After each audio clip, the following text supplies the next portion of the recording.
Cette question à présent, pourra-t-on bientôt acheter du paracétamol depuis son canapé? Un projet de loi présenté ce matin en Conseil des ministres devrait changer les conditions de vente et de stockage des médicaments, ce qui pourrait permettre aux géants du commerce en ligne de vendre certains produits sur Internet. C'est en fait l'introduction du système plateforme que l'on connaît dans d'autres pays, où des groupes comme Amazon, comme Uber envahissent le monde de la santé. La conséquence, c'est que ça détruit de la pharmacie en milieu rural, ça déstabilise le réseau pharmaceutique et on fait de la santé un commerce, alors que c'est exactement l'inverse qu'il faut faire.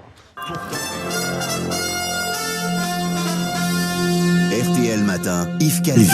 Mais tout d'abord, ce projet qui suscite la colère des pharmaciens. Et si vous achetiez vos médicaments sur Amazon? Justement, vous allez entendre maintenant la colère du président de l'Union des syndicats de pharmaciens d'officine, Gilles Bonnefond.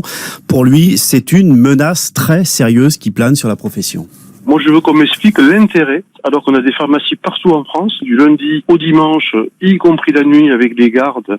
Pourquoi on veut développer un système de commerce où on va baisser le niveau de sécurité, ramener de médicaments à de la consommation? Ça va déstabiliser le réseau pharmaceutique et ça va déstabiliser toutes les pharmacies qui sont parfois le dernier professionnel de santé dans le village. On nous explique que sur le territoire, on a des déserts médicaux. Maintenant, on veut créer des déserts pharmaceutiques. Je comprends pas. Gilles Bonnefond. Pourra-t-on bientôt acheter des médicaments sur Internet depuis chez soi? C'est la crainte des pharmaciens. Oui, un projet de loi a été présenté ce matin en Conseil des ministres dans le but d'assouplir les conditions de vente et de stockage des médicaments. Les géants du net pourraient donc s'emparer de ce commerce. Agnès Buzyn, la ministre de la Santé, tente aujourd'hui de calmer les inquiétudes. Et si nous pouvions demain acheter notre aspirine et notre sirop contre la toux en ligne et sans pharmacien? Garder un contrôle sur les médicaments, c'est vraiment très très important parce qu'un médicament, c'est pas un bonbon. C'est enlevé. Du Doliprane, du Nurofen, du Dafalgan vendus par Amazon ou d'autres géants du web, un projet de loi présenté aujourd'hui en Conseil des ministres pourrait rendre cela possible.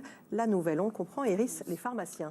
Ce projet permettrait à des plateformes, comme le géant américain du commerce en ligne Amazon, de stocker des médicaments dans des entrepôts en France, en dehors des pharmacies, et de les vendre à distance.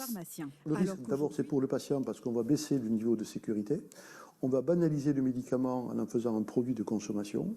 C'est inutile pour les patients parce qu'ils ont accès aux médicaments en France sans aucune difficulté. On n'est pas au Canada, on n'est pas en Australie où c'est compliqué parce qu'il y a des distances. Là, il y a des pharmacies sur tous les territoires et on descend, on connaît son pharmacien, on lui demande de conseils. Il peut regarder les interactions médicamenteuses avec les traitements que vous avez pris. Donc, il peut faire un travail de sécurité. Pour ce représentant des pharmaciens d'officine, ce projet de loi préparé par le ministère de l'Économie est en contradiction avec les attentes du ministère de la Santé sur le rôle que doit jouer le pharmacien. On ne peut pas mettre le paracétamol le 15 janvier derrière le comptoir avec l'ibuprofène et l'aspirine et dire ces mêmes médicaments qu'on a mis derrière le comptoir, on va pouvoir les envoyer par e-commerce. Où est la cohérence des mesures à 15 jours d'intervalle? Les pharmaciens sont en colère.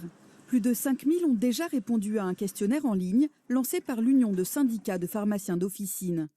Plus de 96% des sondés sont prêts à se mobiliser pour dire non aux plateformes de stockage et de vente en ligne de médicaments. Pourra-t-on bientôt acheter de l'aspirine et d'autres médicaments sur les grands sites de vente en ligne?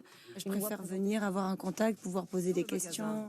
Si le projet de loi est adopté, plusieurs pharmacies pourraient se regrouper pour créer un site internet et stocker les médicaments sur un site distant.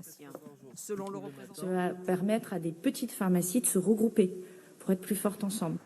En avril dernier. Les géants de l'Internet comme Amazon pourront-ils alors vendre des médicaments en ligne? Une crainte pour la profession.